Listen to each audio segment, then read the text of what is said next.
कोई आता हुआ सवाल हमसे जब गलत हो जाता है तो बहुत बुरा लगता है, ठीक है। कोई करा हुआ सवाल जो हम पहले किए होते हैं वो हमने पहले सही किया होता है और वहां जाके सपोज गोला गलत भर दिया, कुछ गलती कर दी तो बहुत दुख होता है, ठीक है। जोड़ने की बजाय हम घटा देते हैं, मल्टीप्लाई की बजाय हम लोग ने छोटी कैलकुलेशन मिस्टेक कर देते हैं, बहुत दुख होता है, ठीक है। तो मेरे हिसाब से जो जेईई मेंस का पेपर इस बार का हुआ है ना,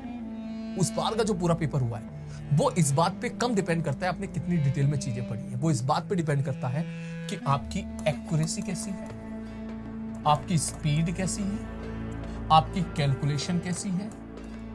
आप कितने सिली मिस्टेक को मिनिमाइज कर सकते हो और आप फॉर्मूला याद रख पा रहे हो नहीं रख पा रहे। ये बेसिकली एक तरीके का ऐसा हो गया है जैसे कि खरगोश को पकड़ना, ठीक है, कि भाई साहब है मतलब देख के लगा पकड़ लूं, वाले पकड़ने जाओ, कभी इधर भाग जाता, कभी इधर भाग जाता, कभी इधर भाग जाता, कभी इधर भाग जाता। जैसा एग्जामिनेशन होता है वैसे उसकी प्रिपरेशन करनी होती है, ठीक। तो इस एग्जामिनेशन में आपको जो मेन चीज जो मुझे दिखी, जो आपके अंदर जो शायद आपकी गलतियां आप करके आए हो, मुझे लगता है कि मैक्सिमम गलतियां आपकी इसके अंदर ही। कभी कोई बच्चा फॉर्मूला भूल गया गलत टाइम पे, किसी बच्चे ने सिली मिस्टेक्स कर दी, सिली मिस्टेक करने का मतलब लास्ट में गोला गलत भर दिया, ठीक है, वहां पे लास्ट में इंटीजर टाइप में कोई गड़बड़ी कर दी, ठीक। जो पूछा था उस पर ध्यान ही नहीं दिया, इस बात पे ध्यान ही नहीं दिया कि पूछा क्या है दिया क्या है, पूछा क्या है दिया क्या है, इसके बारे में बात नहीं करी उसने, इसमें सिली मिस्टेक कर दी, निकाल को छोड़ दिया, ठीक। और मैक्सिमम बच्चे कह रहे हैं यस सर, कैलकुलेशन काफी बच्चों ने गलती करी है भर भर के, ठीक है, हाँ सर। दूसरा स्पीड, मेरे हिसाब से तो स्पीड भी मैटर करती है। अब तो कैसा स्पीड कैसे मैटर करती है, मैंने कहा एक बच्चे ने पूरा फिजिक्स का पेपर में पूरा सॉल्व किया लेकिन 80 मार्क्स लेके आ गया, मैं एग्री करता हूं, लेकिन पूरा पेपर सॉल्व करने में उसने 80 मार्क्स लेके तो आया लेकिन उसने पूरा लगा दिया 1 घंटा, ठीक। और एक बच्चे ने इतने ही मार्क्स वो लेके आ गया 40 मिनट में। तो अगर आपने स्पीड अपनी ठीक ठाक मेंटेन रखी तो 40 मिनट आपको पेपर करके निकलोगे, मतलब 20 से 25 मिनट आप बचा लिए एक सब्जेक्ट से, और ये 20 से 25 मिनट अगर आपने मैथमेटिक्स को दे दिए तो शायद 4 सवाल और फालतू कर लेते आप, 4 सवाल फालतू कर लेते तो इसका मतलब समझ जाओ फिर आपके जो कहीं ना कहीं 16, 15, 20 सवाल 15, 20 मार्क्स तुम्हारे और बढ़ जाते। तो ये रैंक डिसाइडिंग फैक्टर होता है, रैंक डिसाइडिंग फैक्टर, ठीक है, कि एक बच्चा थोड़ा स्लो आराम से कर रहा है, सवाल देख रहा है, वैल्यू पुट कर रहा है, हाँ ये है फॉर्मूला वैल्यू पुट कर दो आंसर आ जाएगा, ये है फॉर्मूला वैल्यू पुट कर दो, एक आराम, और एक और देख रहा है, चाहिए देख रहा है फटाक से चाहिए पूछेगा ये पूछेगा, ठीक पड़ा।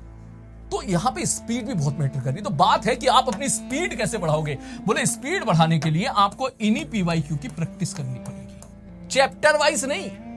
चैप्टर वाइज से वो स्पीड शायद ना समझ रहा मेरा, हो सकता है तूने अब तक चैप्टर वाइज रिवाइज किया,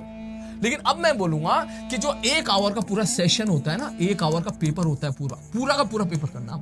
उससे अब आप स्पीड बढ़ाओ। मैं अगर तुझे न्यूटन लॉ ऑफ मोशन के 30 सवाल दे दूं तो हो सकता है 30 सवाल दन दनाते हुए तू करता चला जाएगा, दन दनाते हुए करता चला स्पीड के साथ। मैं तुझे अगर सपोज थर्मोडायनेमिक्स के 30 सवाल दे दूं, 25 सवाल दे दूं, मैं 1 घंटा दे रहा हूं 25 सवाल करके दे,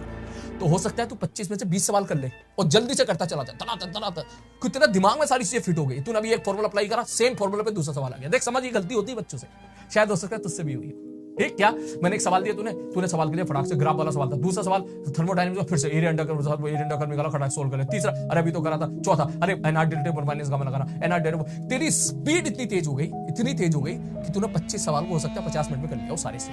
क्योंकि तू एक ही चैप्टर के सवाल लगाया। लेकिन वही एग्जामिनेशन में क्या होता है, पहला थर्मोडायनेमिक्स है, दूसरा रोटेशन है, ठीक है, तीसरा तुम्हारा करंट इलेक्ट्रिसिटी है, चौथा तुम्हारा मैग्नेटिज्म है, पांचवा तुम्हारा कुछ और है, छठा तुम्हारा कुछ और है, ठीक। तो अब आपको इसके हिसाब से खेलना है, क्योंकि एग्जामिनेशन में तो ये पूछा जाता है। उन्होंने कहा सर मैं मेहनत करूंगा, मैं अपना बेस्ट करके दिखाऊंगा। लोंडे ने पहला पेपर दिया 30% दूसरा पेपर छोड़ दिया, उसने। ये तब की बात होता है, जेईई में 4 पेपर होते थे, ठीक है, एक बार हुआ था ना, तीसरे पेपर में उसके 90